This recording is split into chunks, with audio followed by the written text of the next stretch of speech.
to Once Upon a Page. Today we are going to talk about heroes. So Heather and I are romance writers, so of course you have to have a hero to have a romance. It's just a requirement. You have to have a hero, you have to have a heroine. Erin I have heroes too. has heroes too, obviously, because there are heroes in fantasy and even in dystopian there are heroes. And so it sort of struck me one day, am I writing the same character in every single one of my books as the hero? Same guy. The same guy with a different name and a slightly different haircut, you know? And I don't think I am, but I'm sure that there are some traits Like preferences that you and have. preferences that I'm like, oh, well, I want to write an attractive guy. What does that mean to me? What do I look for in a hero? Because that's what's going to be in my books. Right. And so I thought it would be fun for us to sort of discuss, what do we look for? What do we automatically think of when we think of a hero? Oh, goodness. And you're more than welcome to describe your husband if you need brownie points. Although mine got sort of mad when I started to describe him in one of my books, so I don't do that anymore. Goodness. I don't know that I have a set, because even for me in real life, what I can be attracted to, either in the character or in the looks, can be so extremely different. I'm married to a really outgoing guy. Obviously, I found that very attractive when we started dating, you know? I still do, don't, you know? It Sidebar there. hasn't changed. He has dark hair. Well, he had dark hair. It's kind of going salt and pepper right now.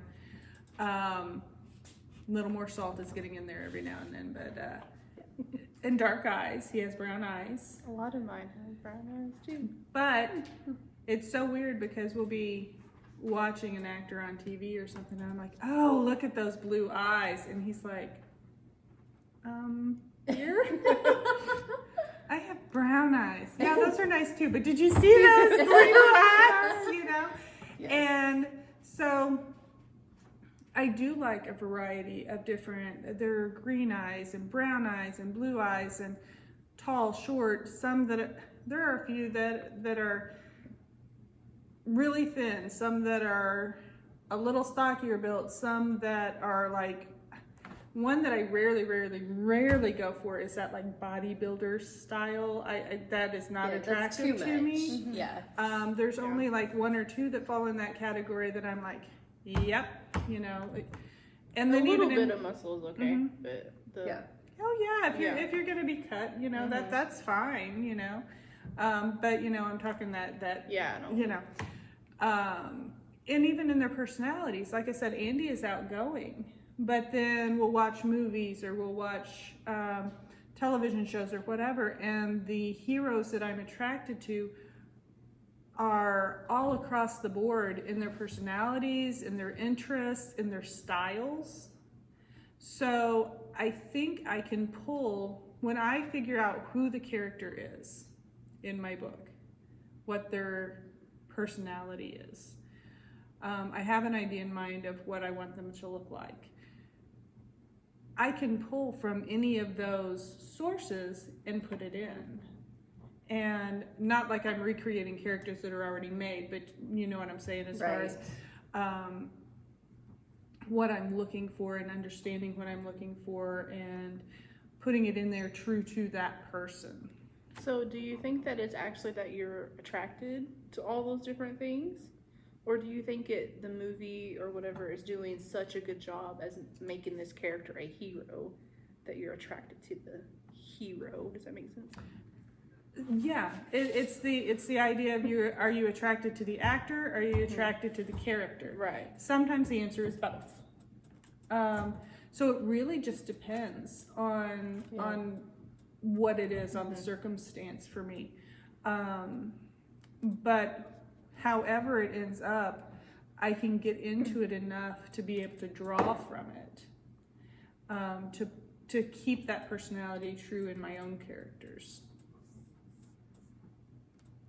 I was just thinking through the different heroes that I've had so far. Like the first book, he is a veterinarian who's tall and skinny and has bright blue eyes and long fingers, because one of the things that I look at, or when I notice a man, I notice what his hands look like. And for some reason, long, slender fingers I find more attractive than, which is funny because, there have been a lot of men in my growing up years that had the shorter, stockier fingers, like my grandpa and my dad, and you would think that would be what I looked at and said, oh, I relate that to a man that I love already, and so therefore, but for some reason, I notice hands, I notice eyes, and as a Christian author, I'm not supposed to notice anything else. So, I have to say the hands throw me. Do they? I Yeah, could not. I'm like going, what kind of hands does my dad have? I have no idea. I don't really pay attention to that. I don't know why. Why? Why I look at hands and I'm just like, wow, he has really pretty fingers, or, oh well, okay, I try not to. I don't judge people on them, but it's just one of those things Fingers that are too short and stocky. Could you please move away?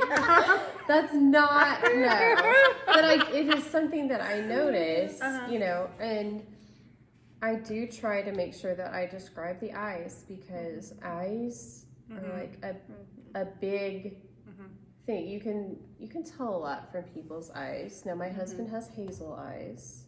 So they actually change color depending on what shirt he's wearing.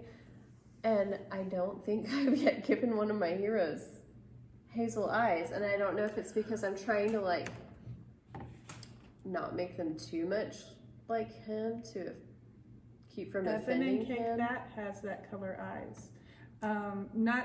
Not true hazel, more that gray hazel, where, okay, I'm wearing this green, and so they pop green. I'm wearing this color, so they pop blue. And two of my three sons have that kind of color changing eyes.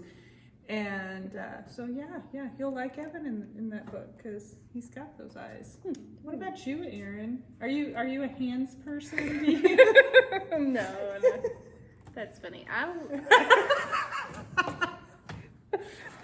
Sorry, that kind of makes me giggle. Just such an odd thing to think about. Okay, you really threw me off guard here.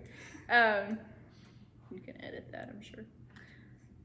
Or you can leave it in because you probably would to torment me. I look at, like you said, eyes, but also their smile. I'm really big on smiles. Dimples.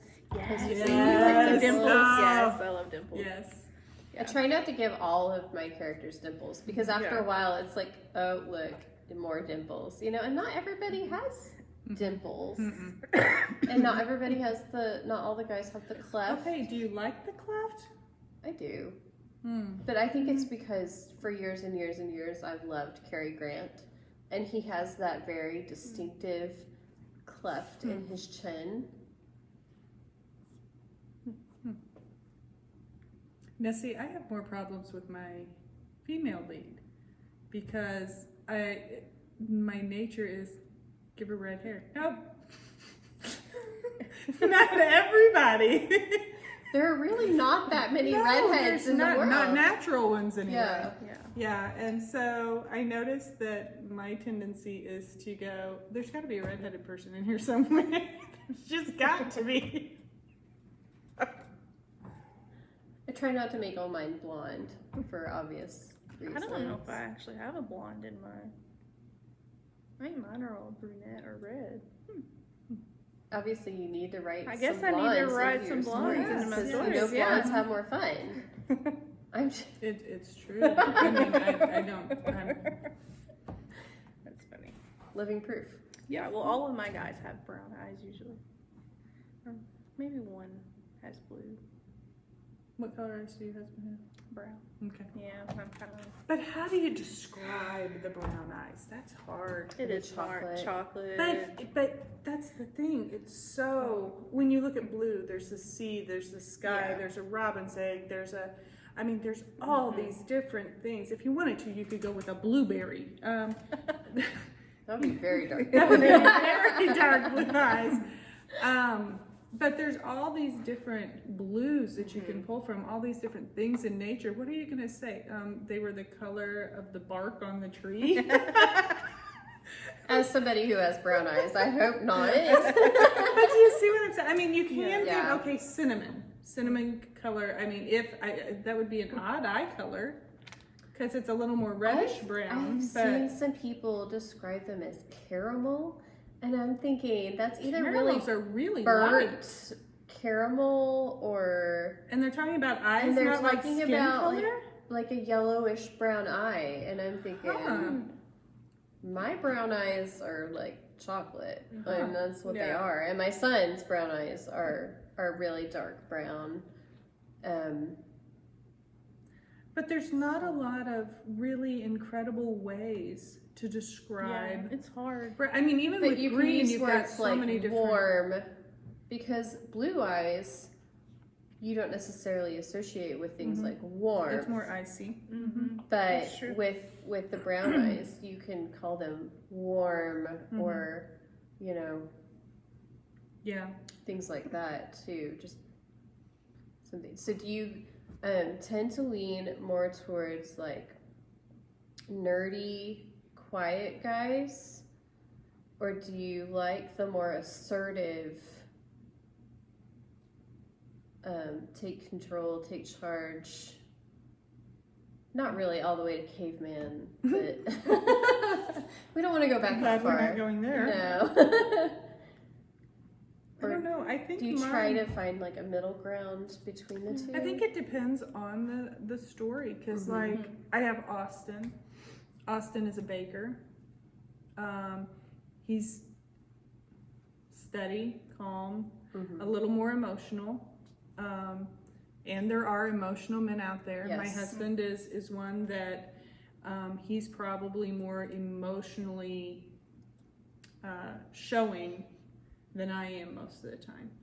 And so for me to write that, it's a very true character. Not that, okay, my husband is not who I modeled Austin after, just a disclaimer. Just saying that in that particular personality type, there are those out there. Right. And so when life hits him hard, it emotionally hits him hard and everything. But then you turn around and I've got Nathan, and Nathan is a rancher. He trains horses. He's your cowboy. He's fairly laid back, and when somebody does something and says, okay, you're gone, okay, it upsets him, yeah, but he's like, okay, I'm gone, or he's not as emotionally responsive, and that sounds like he's cold. He's not. He's a Right. warm, caring person, but it's not in that same way. And then in the book that I'm working on now, Evan is probably one of the most chill, laid back. He doesn't get his feathers ruffled. He's a guy's guy, but he's not out there proving his manhood, and being Right. When the guys start trying to one up each other, he doesn't get drawn into the game very often. He only does when there is a real point to him getting drawn into it. He's kind of between the two as far as the emotional part of it goes. So it really depends on the story I'm writing, which direction I take the character. Yeah.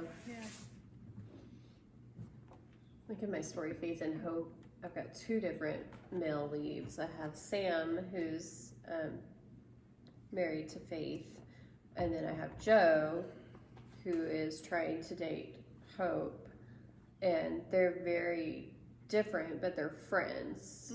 Like they go to church together and everything. And Joe, I sort of just picture as like this big teddy bear of a guy who loves to have fun but can also be serious. And Sam is more serious, like he's a coach and a teacher, and he's calm most of the time, but when he gets angry, you know it, you know. And then I'm just trying to think of my different guys, like what is their personality? Like in the one coming out in March, Writing Home, Jordan is like very much into doing things outdoors, like fishing and hunting and walking the trails with his dog and stuff like that. But then he also works as a nurse practitioner in a pediatrician clinic. And so he has the soft side that can deal with the sick children too. And so I feel like you just got to have this, You need to have the a good balance Yeah. of all of it, because that's what we all want. We all want a guy that is balanced. Yes, guys, take note of that. Yeah. What about you, Erin? In your fantasy, are your heroes balanced? Well, No, one's good, one's evil. I was gonna say I have a good and an evil, and then I guess Sam is. One's like an angel, and Yeah, I don't one's know, an the angel, other's one's a kind of demon. like a demon. It's really kind of Not hard only are they to. kind of like, They really are. That's really hard to you know. Yeah. Yeah. I think once I get a little bit deeper into my new books, you know, and I actually, you know, able to have a human hero. right? That'll be a whole new. Then it'll be a whole new experience, and I can come back and tell you guys what I think. So come back for I Need a Hero Part 2. There you go. So we hope you have enjoyed our discussion on heroes. We'd like to hear what you think makes a hero. What kind of guys are you wanting to read about in the books that you pick up? And you can let us know in the comments. Be sure to comment, be sure to like, share the videos with your friends, and let's get the discussion started on what makes a hero in the books we read. And we'll see you next time. Bye. Bye.